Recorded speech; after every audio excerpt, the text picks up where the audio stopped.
Face à l'effondrement du champ, la stratégie comme manière de vivre. J'aurais pu donner un autre titre, c'est la recherche en stratégie a-t-elle un avenir ? Voilà, et à quelles conditions ? Bonjour Philippe Silverzan. Bonjour. Philippe Silverzan, professeur à EM Lyon Business School, et donc texte coécrit avec Philippe Rio, également EM Lyon Business School, dans le numéro spécial coordonné par Alain-Charles Martinet, Pierre-Michel Menguer de la Revue Française de Gestion, la recherche en stratégie et management, Exit, Voice or Loyalty. On ne va pas rentrer dans Loyalty, etc., même si vous les prenez dans votre titre. Je fais simple, vous nous dites, premier temps, attention là, on est sur une pente suicidaire pour la recherche.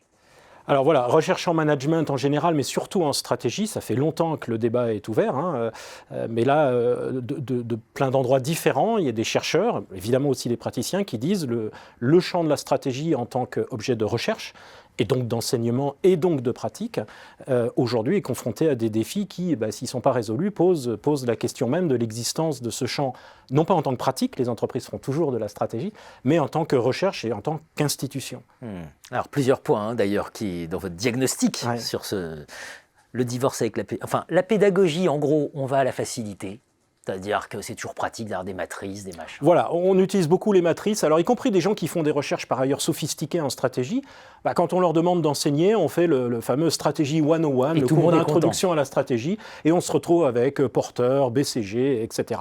La stratégie, en gros, comme on l'enseignait dans les années 70, qui est effectivement de la facilité, parce que c'est de la matrice, alors on remplit des cases, on parle de veau, de vache, de cochon, de chien, d'étoiles, c'est merveilleux, c'est bien, il y a 4 cases, choisis ta case. C'est un peu simpliste. J'adore cette formule dans votre texte, page 76. Faire croire à nos étudiants qu'on peut réduire la pensée en 3 matrices et 2 diagrammes simplistes est rien moins que criminel. Cela revient à donner des AK-47 à des enfants de 4 ans. Oui, parce qu'en fait, on vit dans un monde complexe. Je crois qu'on n'a pas besoin de passer plusieurs heures à expliquer qu'on vit dans un monde complexe. L'incertitude règne. Et si le message qu'on transmet, c'est que tout ça est ramenable à 4 cases dans un tableau, c'est très dangereux. C'est dangereux d'abord pour les étudiants eux-mêmes. C'est évidemment dangereux après pour les praticiens de la stratégie qui arrivent dans une grande organisation et qui disent, quelle que soit la situation, il faut que je trouve l'une des 4 cases dans laquelle je suis. Et puis, il n'y a plus qu'à dérouler la mise en œuvre, comme on dit, en séparant bien les deux. Donc non, je pense que c'est vraiment dangereux. Le message qui passe, c'est que l'incertitude, la complexité, au fond, oui, elles existent, mais tout est simplifiable en 4 cases. Et ça, c'est faux, bien sûr. Bon, des enfants de 4 ans avec des vrais AK-47, effectivement, c'est dangereux. C'est très dangereux. Ça, c'est pour la pédagogie. Et donc, volet recherche, vous nous dites, de toute façon, les articles sont plus là pour être lus. C'est là pour servir la carrière des enseignants-chercheurs. Donc, voilà, alors on force un peu le trait parce qu'il y a évidemment des choses intéressantes qui sont parfois publiées, mais on sait bien aujourd'hui, c'est même pas un secret, qu'aujourd'hui la plupart des articles sont écrits pour faire avancer sa carrière. On évalue les chercheurs par rapport au nombre d'étoiles, de points qu'ils ont fait. Je ne pense pas qu'un comité ait jamais lu le travail d'un collègue. On compte juste les étoiles dans lesquelles il ou elle a publié. Et donc il y a ce que dans l'article on appelle cette dimension sociologique, qui est que l'article est devenu juste un produit, alors une espèce de fin en soi, en quelque sorte, alors que normalement la recherche c'est travailler sur des questions de fond qui ensuite vont se traduire dans des articles et qui ensuite vont être lus par des théoriciens et des praticiens. Je crois qu'on est loin de ça depuis très longtemps. Diagnostic d'une très grande franchise dans ce superbe texte. Après, vous dites l'exit, c'est impossible. C'est-à-dire, arrêter la recherche, c'est quand même problématique. Il y a un vrai risque que la recherche soit sortie du paysage, que les chercheurs d'eux-mêmes se suicident, à continuer un peu cette fuite en avant dans la publication juste pour la carrière. Mais vous dites, l'exit, c'est impossible parce qu'il y a quand même des problèmes stratégiques. Alors, voilà, la stratégie, elle se pratique de facto dans les organisations. Je crois que je ne connais pas une organisation qui n'a pas une pensée stratégique. Donc ça, c'est un fait.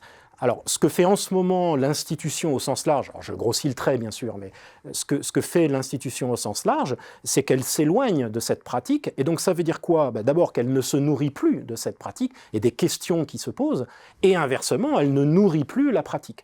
Donc la pensée stratégique telle qu'elle est faite dans les institutions, bien elle devient distante, abstraite, on s'échigne sur des pouillèmes de pourcents avec des modèles qui sont absolument merveilleux à observer, avec des plein de lettres en grec, enfin c'est magnifique, c'est totalement inutile mais c'est magnifique.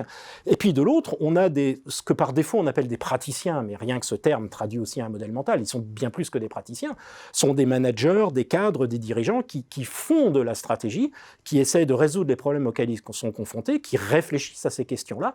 Et cela, le champ de la stratégie ne leur parle plus. Et devinez qui va gagner. Il y a des gens qui sont des praticiens qu'on a besoin et d'autres qui font des choses largement inutiles. L'avenir est sombre. L'avenir est sombre. Alors d'ailleurs, vous faites référence à maintes reprises à un dossier spécial du Libellio, de la revue de Libellio. La recherche, la stratégie a-t-elle un avenir ? Ouais. Vous y allez fort, et vous dites notamment, il y a un modèle qui est insupportable. C'est le modèle où en fait la question est prédéterminée, la mise en œuvre apparaît presque ne plus compter, etc., etc. Oui, alors on a parlé de la dimension sociologique, il y a aussi une dimension intellectuelle qui est qu'effectivement le modèle de la stratégie aujourd'hui, il est fondamentalement cartésien, c'est-à-dire que, alors déjà la stratégie se présente, je cite, comme la matière noble, ce qui est quand même pas rien d'oser dire des choses pareilles, et puis surtout ce modèle cartésien, c'est qu'on a d'un côté des penseurs qui pensent, puis après on a des exécutants qui exécutent. Alors, ça fait des années que des gens comme Mintzberg ont dit c'est peut-être un tout petit peu plus compliqué que ça. Ça semble-t-il n'a pas eu d'effet, et on est toujours sur ce modèle cartésien qui est extrêmement stérile, effectivement. Penser d'un côté, agir de l'autre, alors qu'on sait bien que la complexité du monde nécessite un mélange permanent de pensée, d'action. On agit pour pouvoir penser, et on pense pour pouvoir agir. Enfin, cette séparation des deux, elle est obsolète depuis des années, mais elle persiste dans d'autres champs pour des raisons qui sont difficiles à expliquer. Et alors, passionnant, puisque vous nous dites, il y a des voies d'avenir quand même. C'est là qu'on peut rentrer en conversation. Alors, non pas sur ce modèle où la conversation serait préimposée, comme c'est trop souvent le cas dans les articles, et notamment quand on parle à des doctorants, on leur dit voilà comment il faut poser la question.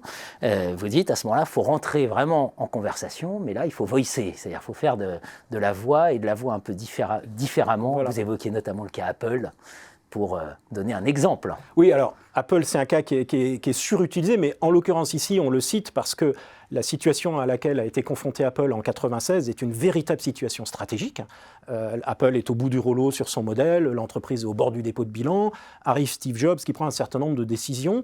Et ce que l'on dit dans l'article, c'est que les modèles stratégiques qu'on nous offre ne peuvent pas expliquer les décisions qu'il prend et ne peuvent pas expliquer la réussite qui a fait qu'il a redressé Apple. Et notamment les millions que va prêter Microsoft. Voilà, exactement. Et donc, il a une action profondément stratégique, c'est-à-dire que à la De Gaulle, Napoléon ou même à la chinoise, c'est-à-dire qu'il apprécie la situation et se dit voilà, quel est mon espace, comment je peux jouer dans cet espace compte tenu de mes contraintes.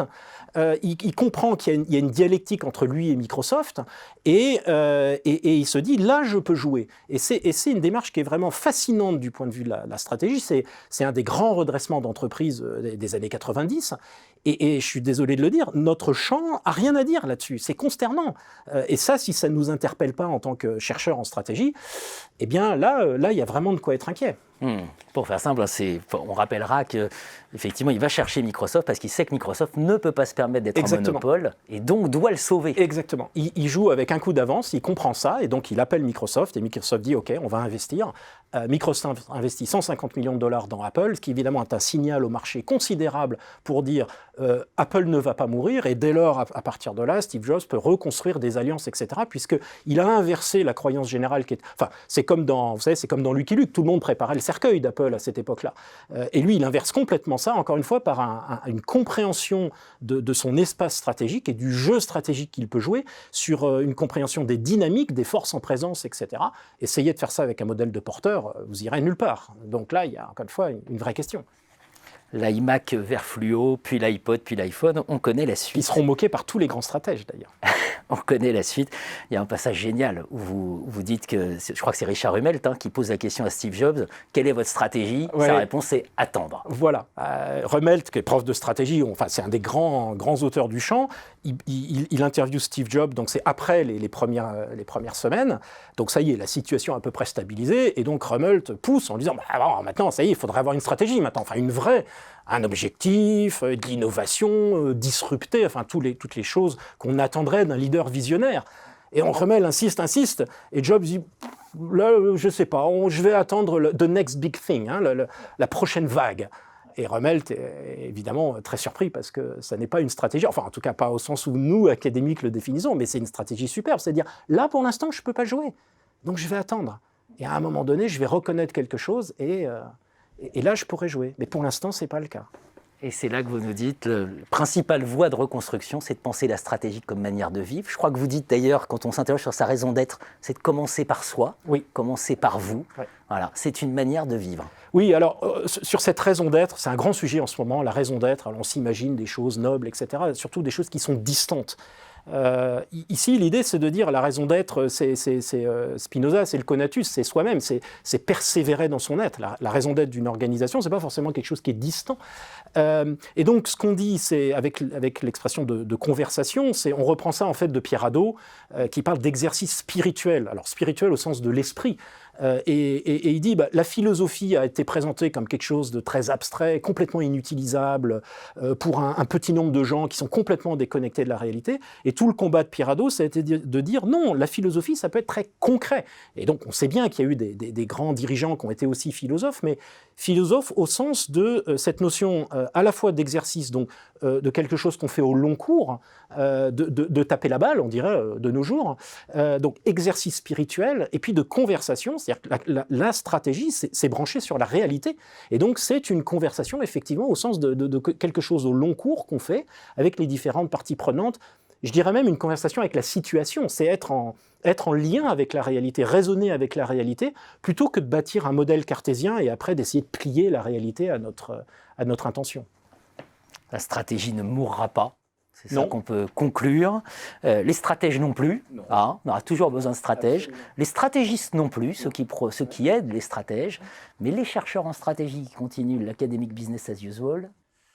La question se pose. En tout cas, il faudra au moins qu'ils se réinventent, que nous réinventions. La question se pose, que nous réinventions. Merci Philippe Silberzan. Très très beau texte. La recherche en stratégie et management, Exit Voice or Loyalty, c'est le numéro spécial, coordonné par Alain-Charles Martinet et Pierre-Michel Menger. Votre article, Face à l'effondrement du champ, la stratégie comme manière de vivre, avec Philippe Riot. Merci Jean-Philippe. Merci à vous.